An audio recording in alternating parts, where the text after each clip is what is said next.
question. For folks that have been watching the question references the U.S. House, the U.S. Senate debate.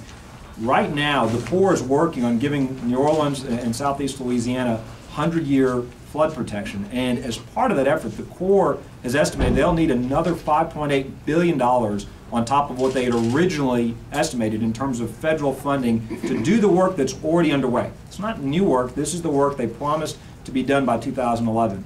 The good news is the President asked for that money in his budget.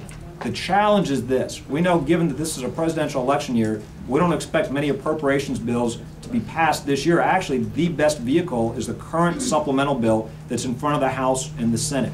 The Senate has put the funding in the bill. Both chambers have put the funding in the bill. The Senate has done two things that are advantageous to Louisiana. Number one, they restored Louisiana's cost-sharing rate to what it was before Katrina. Because the reality was, before Katrina, the state was accustomed to paying 30–35%, and we're ready to pay our share. We're not saying we expect the levees to be built for free, but we're saying don't raise Louisiana's share after the storms. And so the Senate actually restores the pre-Katrina cost-sharing rate, and then secondly, it gives us a longer time period to pay our share, because the state will have to come up with over $1 billion, which we're ready to do, but the Senate version gives us over 30 years, it gives us 30 years, not over 30 years, it gives us 30 years to come up with our cost share. There's precedent for that. Congress has done that in previous years. We obviously favor the Senate version. We think that those are reasonable terms. The House version does have the $5.8 billion, does not lower the cost share, does require the state to pay its share much more quickly over the next couple of years as opposed to 30 years.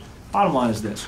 We need this funding. There don't need to be any delays for the Corps to finish its work. We don't need to go through another hurricane season without them finishing their work. It would be absolutely unacceptable for this deadline to slip past 2011. So we're absolutely pushing for this funding. I've talked directly to the President of the United States about it, talked to congressional leadership, sent a letter to the leaders in both chambers, have talked to our delegation about it. Folks are certainly optimistic given the fact that the Senate has included these provisions, but obviously we're not going to know until the bill actually gets signed. Some are predicting the first version may get vetoed and there may be a second version will become law. So we don't expect it to happen overnight, but we do expect this bill will become law. This is our best chance to get levee funding. We're absolutely going to insist that the $5.8 billion be included in this bill. And I'll add this as a final thought to this question. We are committed, Louisiana will do our share to make sure that we get and we draw down this funding.